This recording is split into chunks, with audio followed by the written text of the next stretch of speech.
नेपालको विद्युत भारतमा बजार बनाएर भारतलाई अलिकति विद्युत बेच्यौं भनेर त्यो पनि कुन बेला बेच्ने? बर्खायाममा बढी उत्पादन भएको बेला। यस्तो नौटंकीमा नेपाली जनतालाई भुलभुलैयामा पारेर सरकारले के गर्न खोजिरहेको छ? नेपाली जनतालाई भड्खालोमा जकाउने, अमेरिकाको उपनिवेश नेपाललाई बनाउने, नेपालको जलसम्पदा भारतको कब्जामा पुर्याउने, नेपाली जनतालाई अन्धकारमा राख्ने, छिमेकी देश चीन जो सदैव नेपालको भलो चाहने देश हो उसका विरुद्ध यहाँ युद्ध गर्ने वातावरण सृजना गर्ने, यहाँबाट क्षेप्यास्त्र प्रहार गर्ने आधार बनाउने। तर हेक्का राख्दा हुन्छ? चीनले माउन्ट एभरेस्टको टाकुरामा आएर क्षेप्यास्त्र प्रहार गर्न थाल्यो भने नेपाल खरानी उडेछ। अमेरिकालाई नेपाली भूमिमा बोलाएर नेपाली भूमिमा आश्रय दिएर यहाँबाट नेपाली भूमिलाई युद्ध भूमि बनाउने काम गरियो भने नेपाललाई खरानी बनाउने काम हुनेछ। यो नेपाललाई समृद्धिको बाटोतर्फ लाने बाटो हुने छैन। दुई चार जना नेताहरू अमेरिकाको त्रासबाट अमेरिकाले केही सिद्ध्याइ पो हाल्छ कि, सद्दाम हुसेन बनाउँछ कि, ओसामा बिन लादेन बनाउँछ कि भन्ने त्रासले यहाँ अमेरिकाको उपनिवेश बनाउन खोजिएको छ। यदि त्यसो गरियो भने नेताहरू मात्र होइन, आम नेपाली जनताको नरसंहार हुनेछ। त्यति बेला अमेरिकाले चीनतर्फ क्षेप्यास्त्र प्रहार गर्ने स्थल बनाउँदैछ नेपाललाई, यही एमसीसी सम्झौता मार्फत।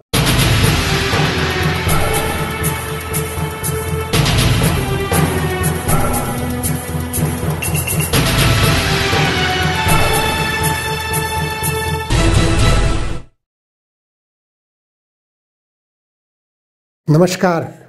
आजको जनचासोको 164 श्रृङ्खलामा जनधारणा खबरमा यहाँहरूलाई स्वागत छ। राजनीतिक दलका नेताहरूले अमेरिकाले नेपालमा जबरजस्ती लदाउन खोजिरहेको एमसीसी सम्झौतालाई जसरी पनि पारित गर्ने प्रयास गरिरहेको अवस्थाले राजनीतिक दलका नेताहरू सङ्कटमा फसिरहेका छन् भन्ने स्पष्ट हुँदै गइरहेको छ। प्रधानमन्त्री शेरबहादुर देउवा बेलायतबाट फर्किए लगत्तै उहाँले त्रिभुवन अन्तर्राष्ट्रिय विमानस्थलमा पत्रकारहरूसँग बोल्ने क्रममा प्रचण्डजीले र मैले एमसीसी सम्झौतामा प्रतिबद्धता जनाउने गरी संयुक्त दस्तखत गरेर पत्राचार गरिसकेका छौं भनेर खुलासा गर्नुभयो। यति खुलासा भइसकेपछि प्रचण्डजीले भन्दै आएको बिना संशोधन एमसीसी सम्झौता पारित हुन सक्दैन भन्ने उहाँको जो अभिव्यक्ति थियो त्यो अभिव्यक्ति नक्कली थियो। त्यो अभिव्यक्ति नेपाली जनतामा भ्रम सृजना गर्ने एउटा नौटंकी मात्र थियो भन्ने कुरा स्पष्ट हुन्छ। केपी ओलीका अभिव्यक्तिहरूलाई नौटंकी हो भन्दै आउनुभएका प्रचण्डले यो विचित्र किसिमको नौटंकी नेपाली जनताका बीचमा देखाउनु भएको छ। उता तत्कालीन सभामुख कृष्णबहादुर महराले 50 करोड होइन 50 अरबै आए पनि एमसीसी सम्झौता पारित गर्न सकिँदैन। एमसीसी सम्झौता राष्ट्रघाती सम्झौता हुनेछ, यो सम्झौतालाई अस्वीकार गर्नुपर्छ भनेर मुख खोल्नु भएको छ। एक ठाउँ होइन धेरै ठाउँ कृष्णबहादुर महराले आफ्ना अभिव्यक्तिहरू दिँदै आउनु भएको छ। कृष्णबहादुर महरा नेकपा माओवादी केन्द्रका नेताको हैसियतले प्रतिनिधि सभाको सभामुखमा हुनुहुन्थ्यो। सभामुखको हैसियतबाट कृष्णबहादुर महराले एमसीसी सम्झौतालाई टेबल नगरेकै कारण त्यो एमसीसी सम्झौता पारित हुन नसकेको भनेर तत्कालीन प्रधानमन्त्री केपी शर्मा ओलीले आरोप लगाइराख्नु भएको थियो। कृष्णबहादुर महरामाथि लाग्दै आएको त्यो आरोप प्रचण्डमाथि केन्द्रित भएको थियो। प्रचण्डकै कारणबाट कृष्णबहादुर महराले एमसीसी सम्झौता टेबल नगरेको भन्ने विश्लेषण गरिएको थियो। तर अहिले प्रधानमन्त्री शेरबहादुर देउवाबाट जुन कुराको खुलासा भइरहेको छ यसले प्रचण्डको गोप्य गतिविधि पर्दाफास भएको छ।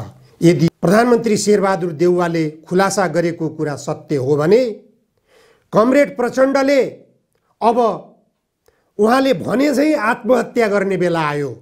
चारैतिरबाट दुश्मनहरूको घेराबन्दीमा परेपछि मात्र यस्तो अवस्था हुन्छ। अहिले तपाईँ कस कसको घेराबन्दीमा परिरहनु भएको छ? यो यथार्थ हो र एमसीसी पास गर्ने षड्यन्त्रमा तपाईँ लागिरहनु भएको छ भने तपाईले आत्महत्या गर्ने बेला आयो। तपाईले आत्महत्या नगरे पनि नेपाली जनताको नजरमा राजनीतिक रूपमा तपाईको अवसान भयो, तपाईको मृत्यु भयो। तपाईले राजनीतिक रूपमा मृत्युवरण गरे भनेर अब स्वीकार गर्नुपर्ने अवस्था आयो। एमसीसी सम्झौता नेपालको राष्ट्रिय अहितमा छ। एमसीसी सम्झौताले नेपालको जलसम्पदा सबै भारतको कब्जामा पुर्याउने षड्यन्त्र गरेको छ। एमसीसी सम्झौताले नेपालको कानुन र संविधानलाई निष्क्रिय बनाइरहेको छ। एमसीसी सम्झौताले नेपालका प्राकृतिक खनिज पदार्थहरूमा अमेरिकाको कब्जा जमाउने दुराशय बोकेको छ भन्ने कुरा खुलस्त छ। एमसीसी सम्झौता र नेपालको कानुन बाजिएको खण्डमा एमसीसी सम्झौतामा लेखिएका शर्तहरू लागू हुनेछन् भनेर स्पष्ट साथ लेखिएका हुनाले एमसीसी सम्झौता अमेरिकाको संविधान मातहतको एमसीसी कानुनबाट यहाँ लागू गर्न खोजिएको छ। त्यसकारण यदि एमसीसी सम्झौतामा लेखिएका शर्तहरू नेपालमा लागू हुने हुन् र नेपालको कानुन र संविधान लागू नहुने हो भने प्रत्यक्ष रूपमा अमेरिकाको उपनिवेश नेपाल बन्यो भन्ने कुरा बुझे हुन्छ। यस्तो कुरो बुझ्दा बुझ्दै पनि प्रचण्ड जस्तो 10 वर्षे जनयुद्ध गरेर नेपालका 17,000 होनहार नेपाली जनताको रगत बगाउन बाध्य बनाएका नेताले यो षड्यन्त्रमूलक गतिविधिमा आफ्नो सक्रियता देखाउनुहुन्छ भने उहाँले राजनीतिक रूपमा सन्यास लिन बेस हुन्छ। अहिले नेपाली जनतालाई भ्रममा राख्नको निम्ति 20 युनिटसम्म विद्युत प्रयोग गर्ने घरेलु प्रयोजनका विद्युत प्रयोगकर्ताहरूलाई मिनाहा गरिएको छ। विद्युत महसुल भनेर नौटंकी गरिएको छ। यो प्रचण्डजीको नौटंकी हो। 20 युनिट यतातिर जनतालाई मिनाहा गरिएको छ भनेर नौटंकी देखाउने, अर्कोतिर भारतलाई विद्युत बेच्न थाल्यौं भनेर प्रचार गर्ने। भारतको बजारमा हाम्रो विद्युत प्रवेश गर्यो, नेपालबाट उत्पादित विद्युत भारतीय बजारमा बिक्री सुरु भयो भनेर प्रचार गरिएको छ। नेपालका राजनीतिक दलका नेताहरूले बुझ्न के जरुरी छ भने बिजुली बत्ती बेचेर संसारको कुन मुलुक धनी भएको छ, कुन दर्शन शास्त्र पढेर तपाईहरू राजनीति गरिरहनु भएको छ। नेपालको विद्युत प्रयोग गरेर नेपालमा उद्योगहरू स्थापना गर्नुस्, नेपालमा उद्योगहरू स्थापना गरेर नेपाली जनताले उपभोग गर्ने वस्तुहरू उत्पादन गर्नुस्, बाहिरबाट आयात गरिने वस्तुहरू बन्द गर्नुस्, नेपालबाट निर्यात गर्ने क्षमताको विकास गर्नुस्। विद्युतको सदुपयोग भनेको त्यो हो। नेपालमा नेपाली जनताले प्रयोग गर्नलाई पनि विद्युत उपलब्ध गराउन सकिएको छैन।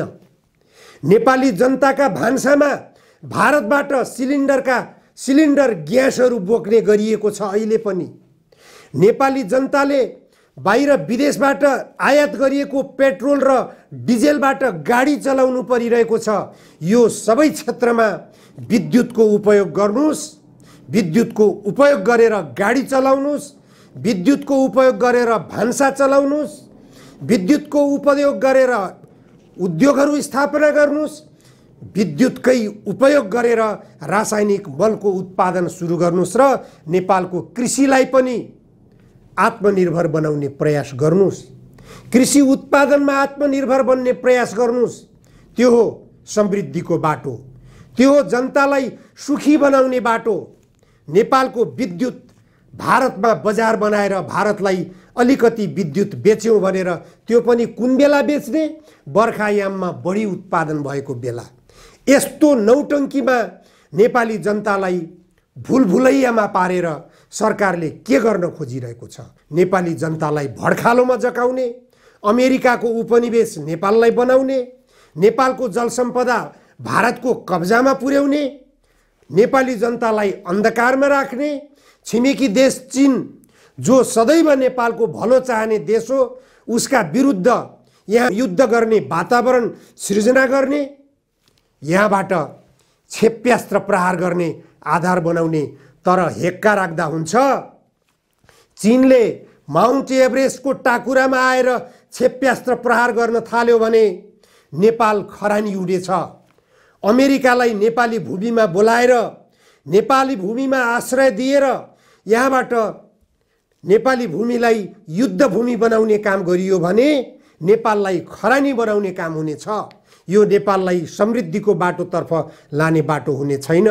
2-4 जना नेताहरू अमेरिकाको त्रासबाट अमेरिकाले केही सिद्ध्याइ पो हाल्छ कि, सद्दाम हुसेन बनाउँछ कि, ओसामा बिन लादेन बनाउँछ कि भन्ने त्रासले यहाँ अमेरिकाको उपनिवेश बनाउन खोजिएको छ। यदि त्यसो गरियो भने नेताहरू मात्र होइन, आम नेपाली जनताको नरसंहार हुनेछ। त्यति बेला अमेरिकाले चीनतर्फ क्षेप्यास्त्र प्रहार गर्ने स्थल बनाउँदैछ नेपाललाई। यही एमसीसी सम्झौता मार्फत स्पष्ट छ। एमसीसी कानुनमै लेखिएको छ, अमेरिकाको सुरक्षा योजनामा अलिकति पनि तलमाथि भयो भने एमसीसी सम्झौता खारेज गरिनेछ भनेर एमसीसी कानुनमा लेखिएको छ। एमसीसी कानुन भनेको अमेरिकाको संविधान मातहत हो। एमसीसी अमेरिकाको सुरक्षा योजनासँग जोडिएको हो भन्ने कुरा अमेरिकाका उच्च पदाधिकारीहरूले नेपालमै आएर बोलेका थिए। उनीहरूले भनेका छन् यो इन्डो पेसिफिक स्ट्र्याटेजी अन्तर्गतको आर्थिक लगानीको पाटो हो। यो पाटोमा अमेरिकाको विशेष स्वार्थ छ। यदि अमेरिकाको स्वार्थ नभइदिएको भए एमसीसी सम्झौता पारित गराउन नेपालका प्रधानमन्त्री बेलायतमा गएको बेला बेलायतमै दबाब, नेपाली धरतीमा अमेरिकाका अधिकारीहरू आएर नेपालमै दबाब, जतातिर नेपाललाई भेट्यो त्यतैतिर अमेरिकाले दबाब सिर्जना गर्न खोज्नुको कारण के हो? यसमा गम्भीरतापूर्वक संसदवादी राजनीतिक दलका नेताहरू सचेत ढङ्गले यदि बुझ्ने प्रयास गरेनन् भने दुर्घटना अवश्यम्भावी छ। अहिले एमसीसी खारेज गर्नको निम्ति नेपाली जनता सडकमा उत्रिएका छन्। सडकमा उत्रिएका जनता मध्ये धेरैले राजाको सहयोग खोजिरहेका छन्, तर राजाले महाकाली सन्धिलाई पनि रोक्न सकेका थिएनन्। यिनै शेरबहादुर देउवा, यिनै केपी ओली, यिनै माधव कुमार नेपालको षड्यन्त्रबाट महाकाली सन्धि पारित भएको थियो। 25 वर्ष भयो महाकाली सन्धि पारित भएको। भारतले महाकाली नदी कब्जा गर्यो, तर त्यो महाकाली परियोजना अगाडि बढाउने ध्यान छैन। यसबाट प्रष्ट हुन्छ नेपाललाई भारतले के बनाउन चाहिरहेको छ। महाकाली नदी कब्जा गरिसकेको भारतलाई फेरि माथिल्लो कर्णाली कब्जा दिएको छ, अरुण तेस्रो कब्जामा दिएको छ। यो नेपालका सबै महत्त्वपूर्ण जलसम्पदाहरू भारतको कब्जामा पुर्याउने षड्यन्त्र अन्तर्गत एमसीसी सम्झौता नेपालमा लदाउन खोजिएको छ। यो सम्झौताले नेपाललाई कहाँ पुर्याउँदैछ भन्ने कुरा स्पष्ट भइसकेको छ, पटक पटक खबरदारी भइसकेको छ। तर पनि प्रधानमन्त्री शेरबहादुर देउवा र गठबन्धन दलका नेताहरू डाक्टर बाबुराम भट्टराई, माओवादी केन्द्रका अध्यक्ष प्रचण्ड लगायत माधव कुमार नेपाल समेत यो षड्यन्त्रमा सामेल हुने सम्भावना बलियो बन्दै गइरहेको छ। यदि त्यसो भयो भने नेपाल गृहयुद्धमा जाकियो भन्ने कुरा स्पष्ट हुनेछ। प्रधानमन्त्री शेरबहादुर देउवाको यो अभिव्यक्तिले एमसीसी सम्झौता पारित गर्ने प्रतिबद्धता पत्र अमेरिकालाई प्रचण्डले र मैले दिइसकेका छौँ भन्ने अभिव्यक्तिले नेपालको राजनीतिमा खैला बैला मचिएको छ। एमसीसी विरोधीहरू एमसीसीले राष्ट्रघात गर्छ, यो राष्ट्रघाती योजना हो, यसलाई खारेज गर्नुपर्छ भनेर आवाज उठाउँदै आएकाहरू आक्रोशित बनिरहेका छन्। उनीहरूले कुनै पनि खालको दुर्घटनामा सहभागिता देखाउने बढी सम्भावना देखिएको छ। यदि त्यसो हुन गएको खण्डमा नेपाल गृहयुद्धमा जाकियो।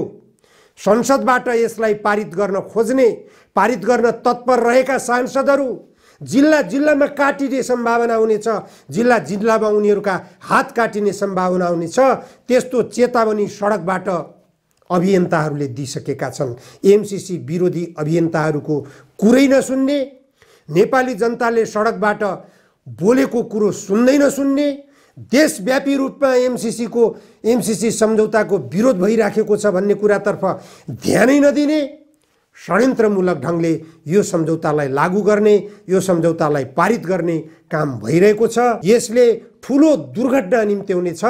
नेपालका राजनीतिक दलका नेताहरू, खास गरी वाम आवरणका, कम्युनिस्ट आवरणका प्रचण्ड, केपी ओली, माधव नेपाल, झलनाथ खनाल र कम्युनिस्ट आवरणबाट बाहिरिएका, आफूलाई देशभक्त भन्दै आएका डाक्टर बाबुराम भट्टराईहरू सचेत बन्न जरुरी छ।